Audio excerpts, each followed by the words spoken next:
জমিদারি অবশ্য রবীন্দ্রনাথের টাকায় কেনা পদবী। রবীন্দ্রনাথের পূর্বপুরুষ কখনোই জমিদার ছিলেন না। তার দাদা দ্বারকানাথ ঠাকুরের হাত ধরেই ঠাকুর পরিবারের উত্থানের শুরু হয়েছিল। দ্বারকানাথ ঠাকুর ছিলেন ট্রেভর প্লাউডের 150 টাকা মাইনের একজন সামান্য চাকর। আর এই সূত্র ধরে ইংরেজ সাহেবদের সাথে পরিচয়ের সুযোগ হয়েছিল রবীন্দ্রনাথের দাদা দ্বারকানাথ ঠাকুরের। চাকর হিসেবে দ্বারকানাথ ইংরেজ সাহেবদের সব ধরনের সেবাই দিতেন, এমনকি মনোরঞ্জনের জন্য নিজ পরিবারের নারীদেরকে পর্যন্ত ইংরেজদের বিছানায় পাঠাতে একটু সম্মানে বাঁধেনি ঠাকুর পরিবারের। যে কারণে ভারতের আরেক নোবেল বিজয়ী অর্থনীতিবিদ অমর্ত্য সেন তার বইতে রবীন্দ্রনাথের জন্ম পরিচয় নিয়েই সন্দেহ প্রকাশ করেছেন। যুক্তি হিসেবে রবীন্দ্রনাথের শারীরিক গঠনের সাথে সাধারণ ভারতীয়দের পার্থক্যটা তিনি সামনে তুলে এনেছেন।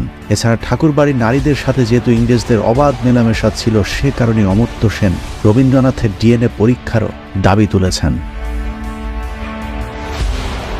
মূলত নারী সাপ্লাইয়ের মাধ্যমে ইংরেজদের সাথে সবচেয়ে সখ্যতা গড়ে তোলে রবীন্দ্রনাথের দাদা দ্বারকানাথ ঠাকুর। বিলেত থেকে আসা ইংরেজ চাকরিজীবীরা যেহেতু বেশিরভাগই ব্যাচেলর হিসেবে থাকতেন, তাদের মনোরঞ্জনের জন্য সেই সময় পতিতাদের ব্যাপক চাহিদা ছিল। দ্বারকানাথ ঠাকুরও চাহিদা অনুযায়ী যোগান দিতে শুরু করেছিলেন। আজকের যে কলকাতা সোনাগাজী যৌনপল্লীটি রয়েছে, তার প্রতিষ্ঠাতাও রবীন্দ্রনাথের দাদা দ্বারকানাথ ঠাকুর। 2012 সালের আনন্দবাজার পত্রিকার একটি নিবন্ধ ছাপা হয়েছিল, যেখানে কলকাতায় দ্বারকানাথ ঠাকুরের এরকম কমপক্ষে 43টি যৌনপল্লী থাকার বিষয়টি উল্লেখ করা হয়েছে, যে ব্যবসা রবীন্দ্রনাথের জীবদ্দশা পর্যন্ত চলমান ছিল। গোলাম আহমদ মর্তুজা রচিত এক অন্য ইতিহাস গ্রন্থের অসাধারণ দ্বারকানাথ অধ্যায়েও এ বিষয়ে বিস্তারিত আলোচনা করা হয়েছে। আনন্দবাজার পত্রিকার বাংলা 1406-এর 28 কার্তিক সংখ্যায় লেখা হয়েছে, তবে চুরি করে সাহিত্য রচনা করলেও রবীন্দ্রনাথের পতিতা সাহিত্যের উপর মারাত্মক দক্ষতা ছিল। আরও সহজ ভাষায় বললে অশ্লীল সাহিত্যের উপর রবীন্দ্রনাথের পিএইচডি ডিগ্রি ছিল। সত্যি কথা বলতে ওই সময় কলকাতায় বিশেষ কারণে সিফিলিস খুব কমন একটি রোগ ছিল, তাই 1928 সালে অবতার পত্রিকায় রবীন্দ্রনাথের সিফিলিস রোগের খবরটা খুব একটা গুরুত্ব পায়নি।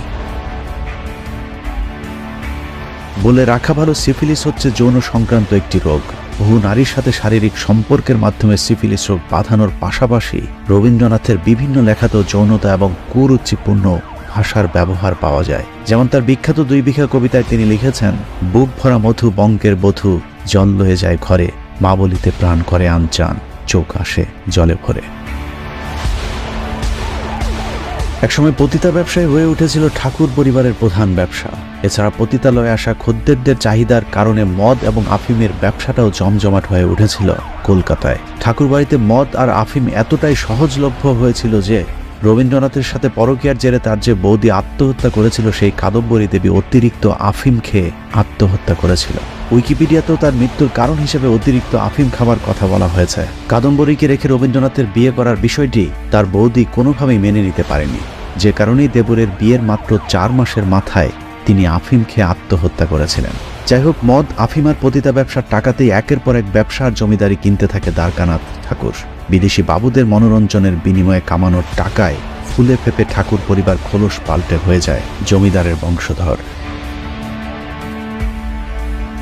অনৈতিক উপায়ে উপার্জিত টাকায় জমিদারি লাভ করবার পর প্রজাদের পিষে মারতেও ছাড়েনি ঠাকুর পরিবার।